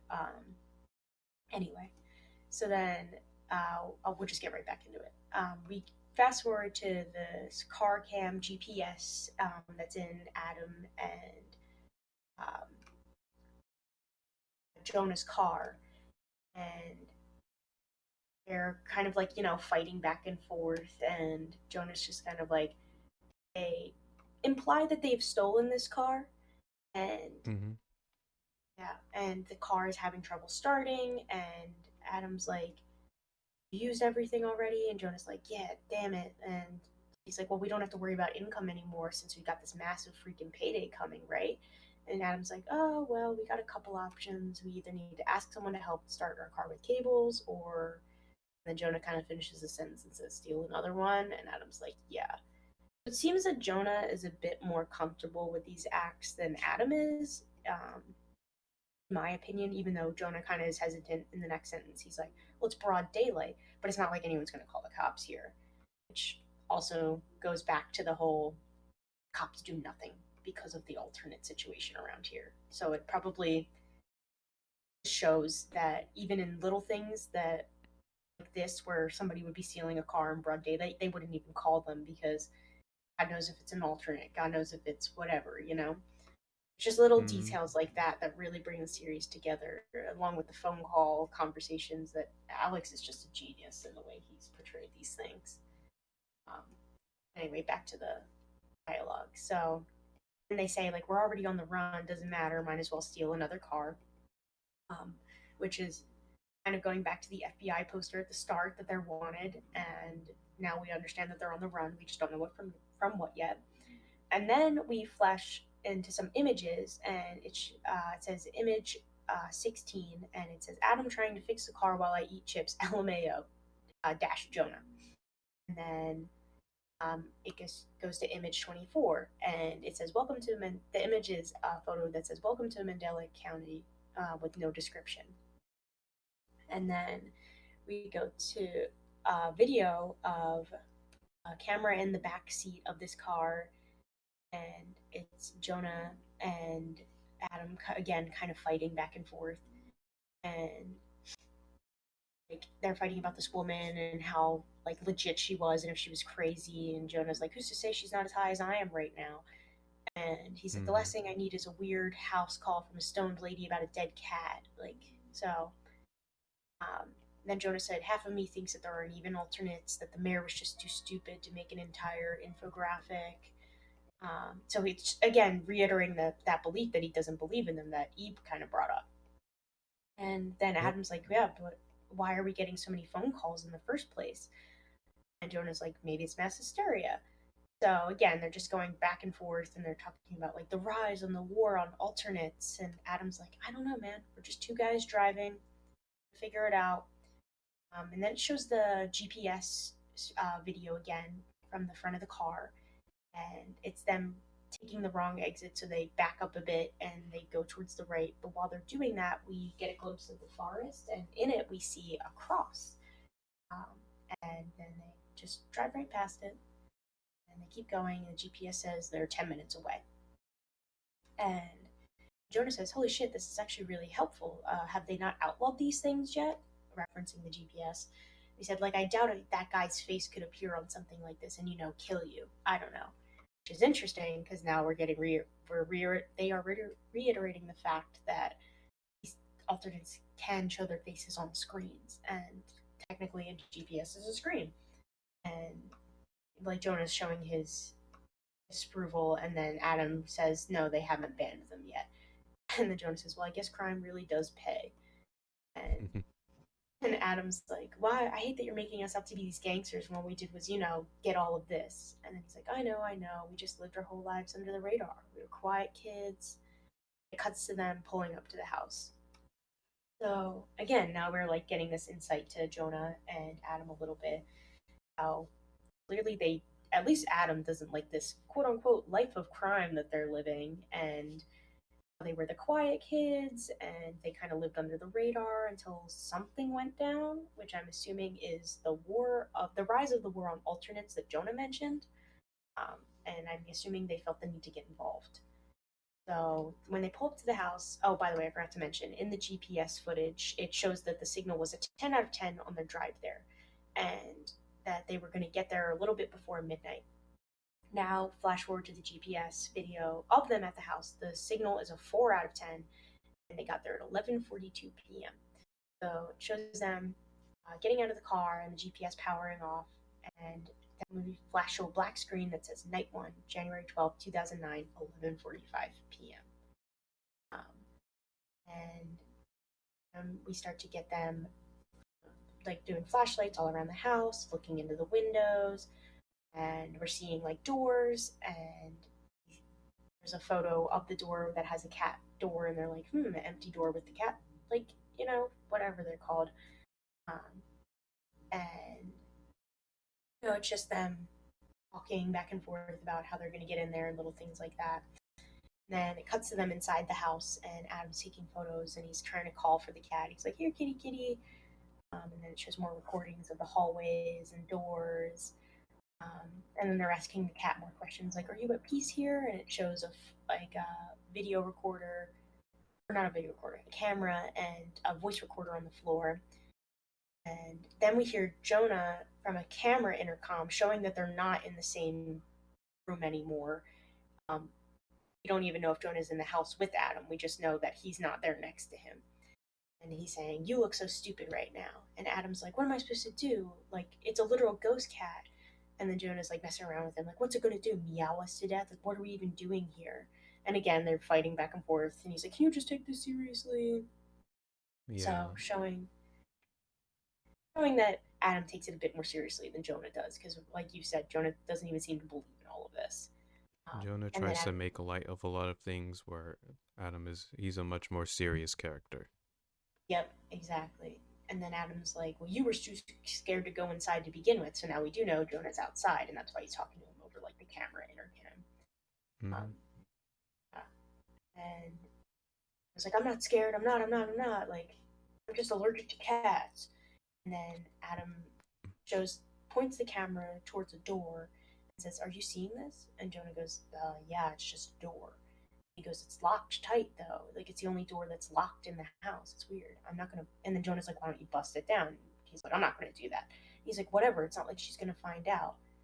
And then Adam's like, "Whatever, moving on." And then it cuts to the image Adam just took up the door, and it's called image 32, the only locked door in the house, dash Adam. And then it goes to what seems like the next morning, because it's the light of day out and they're outside of the house in the car again.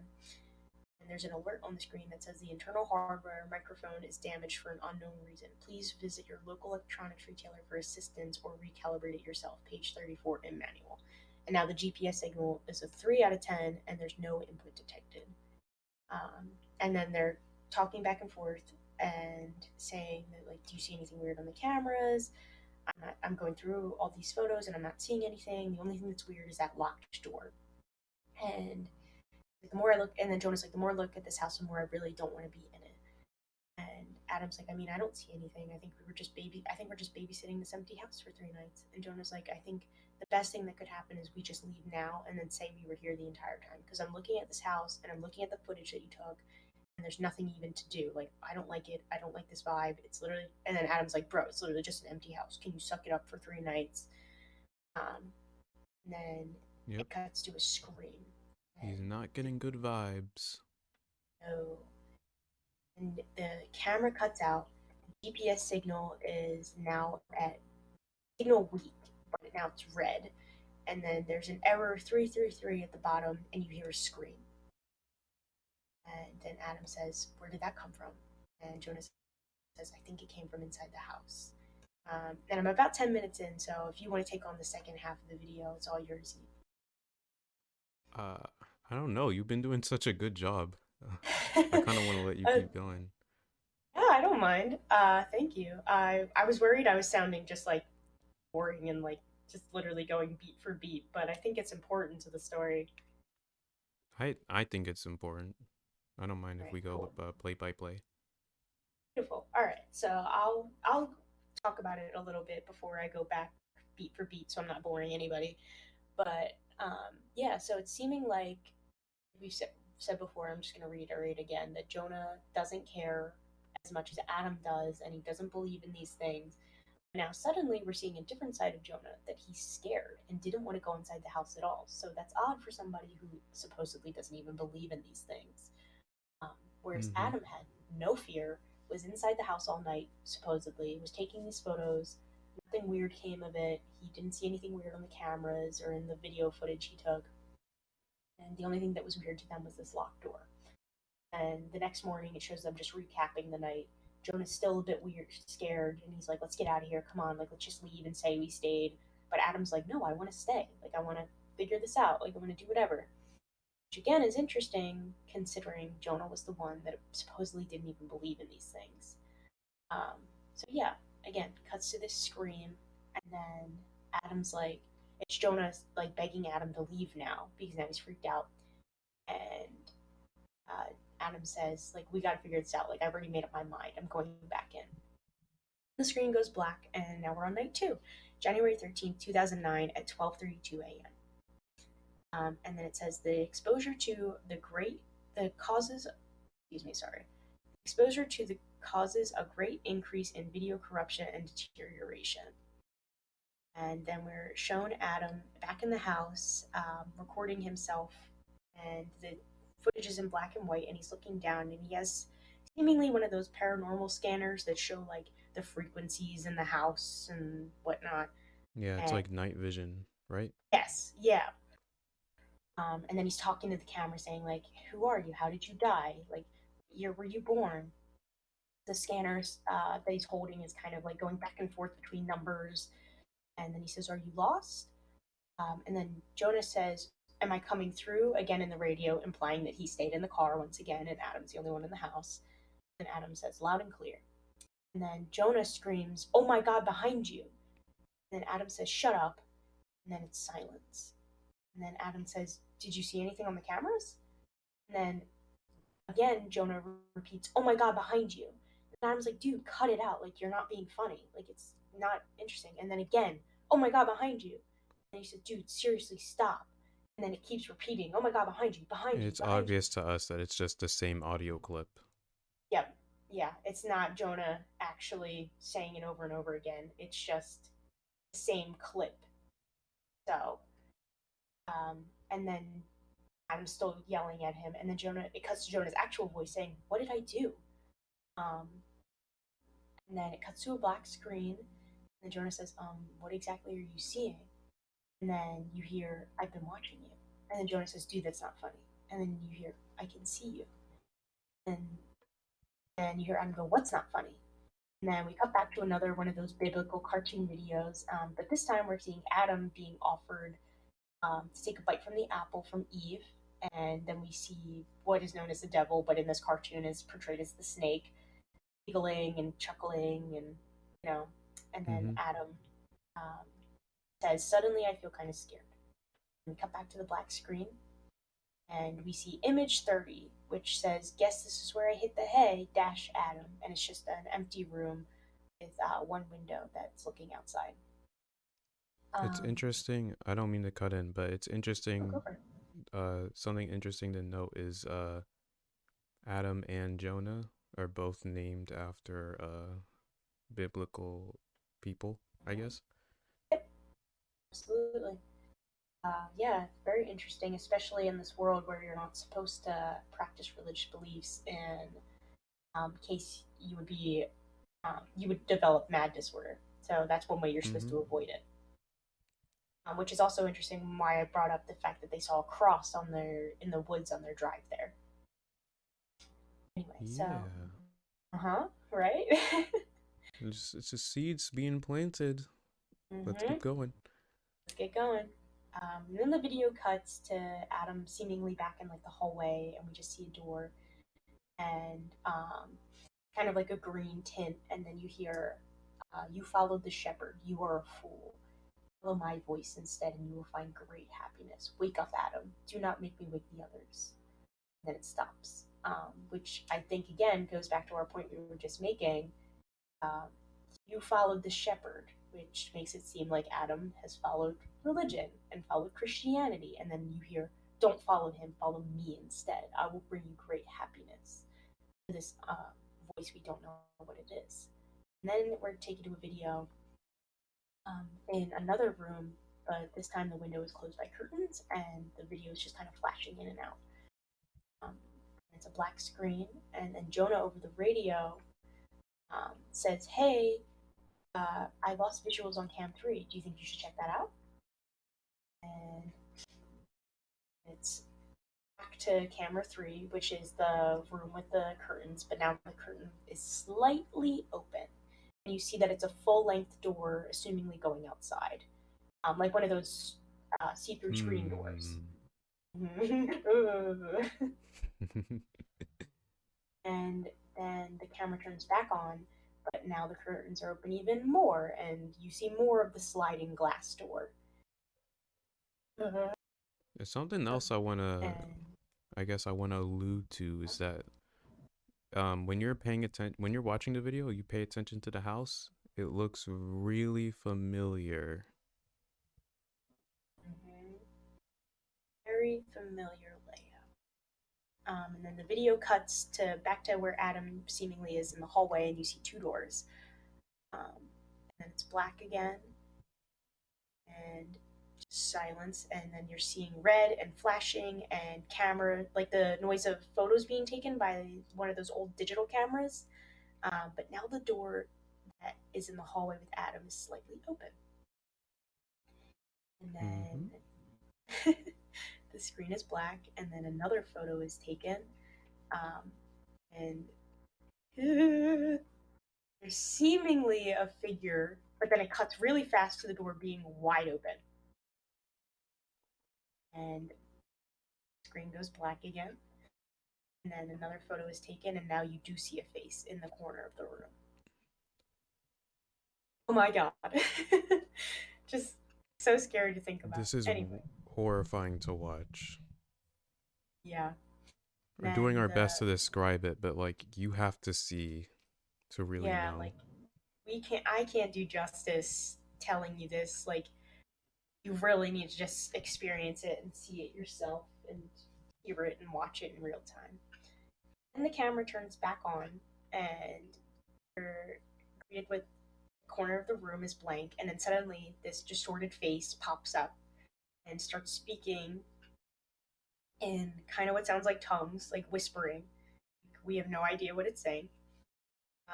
And I don't know if that's the thing that translates to the Dante's Inferno quote. I'm pretty sure it was the original, like, 000111's kind of thing. Um, Yeah. hmm. And then we're seeing uh, patients report multiple sleepless nights after their symptoms initially become apparent. It is not difficult to avoid, however, the patient must try to actively seek it out if you have closed captioning on. If you don't, Correct. that doesn't pop up at all while the figure is talking to you. And then we get a black screen and it says image 333 with the caption is a bunch of question marks that go off the screen. 333 is something that comes up a lot in this series. Yes. Um, and then we get image 142 and it's black. It says, Adam, why don't you, the caption of the photo says, Adam, why don't you come back to the car after you tried talking to it? Dash Jonah. And it's black again, and then we get image 143. With the caption, don't act like I don't know you, or you stare at these stupid pictures all day. I know you were reading this. Dash Jonah. Then we get image 144, again, black screen with the caption, look, man, I'm hungry and I don't want to leave without you. I'm kind of worried. Dash Jonah. And then image 145, I don't know what you're so busy doing in there. Just come out to the car and let's go get a pizza and head back home, please. Dash Jonah. Oh, and then image 146, and it says, Jonah, look, the locked door is open. I can finally hear the cat. It's meowing. And the radio. So call me on the radio and come and you can help me with this. Dash Adam. And in the photo, image 146, we see him at the top of the stairs about to walk into the basement. Oh. There's a few references at this point that Adam is kind of, he's not the most well-adjusted individual, and Mm-hmm. the dynamic between him and Jonah is starting to become more, it's starting to almost like reverse, because when you're watching this you feel like Adam, he's the one taking this seriously, and Jonah, he's just fucking around. He's here to have a good time. He's more cowardly, but between the two of them, I Jonah is the one with his head on straight. Um Mm-hmm. and Adam, he's obsessed with, going on these investigations and finding out about the paranormal. Yeah. So giving more context to their characters and then kind of showing, like you were just mentioning, the opposite of like what we saw at first and how Adam is not very well adjusted. Just very scary details unraveling through the course of this entire video. Yeah, and oh god, we are going to get to that later. Oh god, yeah. And we are in the last 5 minutes. I swear I'm almost done talking. And then suddenly the camera shows a photo that says, looks like spray painting on the wall of the basement that says nothing is worth the risk. And then Adam over the radio said, "Did you just pick that up?" And then he says, "What's the matter?" And then you hear, "What's the matter? Cat got your tongue?" And then Jonah says, "Don't, just don't, okay, please." And then he says, "Oh, so now you're taking this seriously." And then Jonah says, "Dude, I don't know what you want from me. I'm as serious as I've ever been." And then Adam says, "This whole time, huh? So you've been fucking with me. So you fucking with me was you being serious." And then Jonah says, "I get that I screw around sometimes, okay? But that's just what I want to do." And then Adam says, "Well, maybe it shouldn't be." And then Jonah says, "Look, man, I'm just devastated that I'm not as broken as you still are." Hmm. And then he said, "With everything that's happened, and I'm sorry that I can't keep helping you carry this burden." Which, what burden? We don't know yet. And then Adam responds saying, "What does that have to do with anything?" And Jonah says, "But I'm really reaching my fucking limit here. These things have taken so much away from us, yet you still run to them every chance you get." And Mm-hmm. Adam's defending himself, saying, "No, I don't." And then Jonah said, "Fucking listen to me. You're not invincible, okay? I know that you thought that when we started doing these things, these fucking death marches, and nothing happened, and I get it. But this right here is real, and you should know that more than anybody." And then Adam said, "What's that supposed to mean?" And then Jonah said, "I wish we never looked for sorry. We don't get to hear. Yeah. We never looked for your blank because she is dead and gone. And we were never gonna get her back." Then Adam said, "What did you just fucking say to me?" This pisses him off. Yeah. And then Jonah says, "And I'm sorry that these are the lives we lead today, but Adam, if you walk down those stairs, you'd be joining her. And if by some miracle you come back out, I don't think you'd be yourself. And I'm telling you right now that I won't be here to confirm that." And then he cuts out. We both cut out. Adam screams at him and tells him to just leave then. Mm-hmm. And now we go back to the video, and it's in the basement, presumably, and it's kind of black. And then we see the little bit of a TV screen, and then it goes back to the floor, and Adam walking towards it. And then we cut up, and we see the TV screen on, and there's a cat on it, meowing. It's just a photo, like stock photo image of a cat. And then the footage cuts out, and then suddenly the camera's on the floor, and we see that man's face that we once previously saw in the other television um, encounters from previous episodes, and he's back up on there. And Adam says, "What are you?" And then suddenly the TV flips through a bunch of clips of the man, another analog horror face, the Department of whatever phenomena, temporal phenomena, like logo, and everything's just like flipping back and forth and flipping back and forth in front of him. Um, and then it goes white and blank, and then suddenly the screen goes black again. And then we're seeing Adam's little like ghost scanner again. The numbers are going nuts, and he says, "What have you done?" And I then, wanna, sorry, I just wanna quick go back to the argument between Adam and Jonah. mm-hmm, Um, that's pretty much where we learned that like, okay, Jonah is aware of like how serious the situation is. He just yeah, tries to keep things light because he knows like what his friend is going through and he wants to like support him in the best way he can. That's the only reason he goes on these investigations. And mm-hmm. um he's just very worried about his friend. And on top of him being scared on his own, that's the reason he is so concerned with like going back and staying away from this house. um he's afraid of what might happen to Adam. Jonah is he's a bro. He's a legend.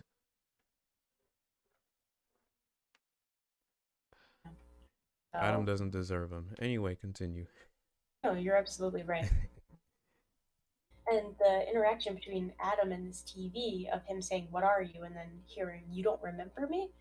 That's interesting because it does kind of go back to the point of where Adam seems to be chasing these things down, but like you said, he previously thought Jonah didn't care, but now he doesn't. We know he does understand the severity of these situations. And then you go back to Adam's recording of his little ghost scanner that's going crazy with the numbers, and you hear, "Nobody is coming to help you. Nobody knows where you are." And the numbers are Mm-hmm. just keep flashing and flashing on this red screen. And then nobody knows, like, and then it says, "Do you understand?" It cuts back to the camera being on the floor, directed at the television, and it's white, but it has black text that says, "Do you understand?" So, super fun and cool. And that stays up there for a while before it flashes to this guy's alternate face with just showing eyes. Then the video cuts to the back to the GPS camera in the car, and it's speeding out of town, and it says GPS signal okay, It's our and boy Jonah. it's our boy Jonah driving away. And then suddenly you hear, "You left him behind. What will he do without you? Who are you running from?" And then the GPS camera gets an error code 333 that says you left him to die. And that's flashing against the screen. They're And, taunting him over the decision he made, and I think you can actually hear Jonah crying. mhm. And then you suddenly see the car has been pulled over to the side of the road, and the GPS video is back on, and it says the signal is weak. And Jonah has put on the emergency flashlight, the flashing lights on in the car, and that's the only light that you can see. So it's just flashing from dark to like this yellowy color. So it's like flashing from dark to yellow, dark to yellow, dark to yellow. Mm-hmm. Um, and then it cuts out, and that's the end. Oh wait, you hear Jonah, he Jonah. lets out a little Yeah, scream. I was gonna say you hear him scream, and then that's the end. That is the last we hear of Jonah, at Mm-hmm. least for the time being. At least for the time being, yeah. Um, and no real answer of what's happened to Adam either. Yep. Um, when I watched this, I think this is the point where I was really hooked. Mm-hmm. I was interested before, but it multiplied here. I was like, I want to see more of the Bythorn Paranormal Society in particular. Yeah, definitely just a quick little introduction to something that you can kind of piece together is going to be a bigger part of the story, and showing these two people who were involved in it that are also known as victim 3 and 4, even though it's years apart from Mark and Cesar. And it's just interesting showing that over this period of time, apparently this paranormal society has been grouped together and come together, and we don't know why yet, but apparently it's serious enough that they're going out on individual missions. And now we have victim 3 and 4 because of it. Yeah, really good episode. Like, Really I good. want to shake Alex Kistler's hand. Like, fantastic work. Mm-hmm. Awesome.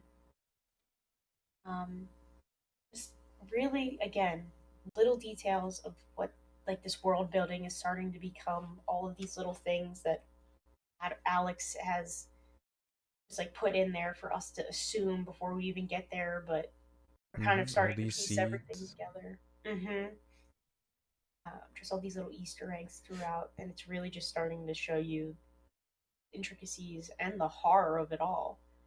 Um, for we even get to essentially what will be the climax of the story. Like I personally don't even think we're there yet. Um, yeah, and then it leads into episode 7, the Mandela Catalogue, Volume 333. And this one's the We're again. kind of Sorry, sorry. go We're ahead. kind of at a crossroads here because this is the 3 hour, not the 3 hour, the 2 hour mark. Yeah, Um, did we want to keep going or because this one's kind of long? I was gonna say this is the longest one in the series after that. Uh, Before we get into Act Two, this one's 26 minutes long, and there's 7 and 8, but 8 is really quick. So I think it could be interesting to leave on this cliffhanger and come back and finish 7 and 8 and then lead us right into Act Two, especially because Act Two isn't even finished yet. Yeah, and then I think isn't volume 4 like the longest so far? Yeah, it's like 40 minutes long. 40 minutes, yeah. Yeah, so I don't think we'd have enough time to even talk about 7, let alone or Volume 4, which is episode 12, Act 2. So I think we should leave it at this cliffhanger, and then we'll finish out Act 1 and get started on Act 2 next time. Yeah, that sounds good to me. Yeah, I'd love to pick back up next me time. too. I think this is, again, like we said in the beginning, it's absolutely one of my favorite horror series now. I'd love to hear anybody who's listening who hasn't seen it or who's heard us talk about it now, what your theories are for the ending of it. If you haven't watched it yet, what do you think is going to happen? What do you think is going to happen in Act Two? What's your theories behind the paranormal societies and Jonah and Adam and Mark and Cesar and just alternates in general? We'd love to hear your discussions, like in the comments or on our any of our other social medias, please. I Yeah, I think really that's hope really you all. guys have been enjoying the breakdown and discussion. Um, Yeah, let us know if you like this style of video where we kind of went beat by beat through the series, so you could like experience it real time with us, or if you thought it dragged on and you didn't need every little detail. But in this series, I think every little detail matters, and you need to know. yeah, and if you have seen this, maybe we can talk about things that you might have missed. Hmm. Absolutely. Hopefully, we did mention some things that even I had missed until I'd seen other people talking about it. And just let us know what you're thinking, if you like this format, if you liked this video. Um, I don't think I have anything else to say, but this has been another fun episode of Haters Without a Cause, and I love doing this with you, Eve. Um, Same here, same here. As always, always a pleasure to have you on the show. mm-hmm.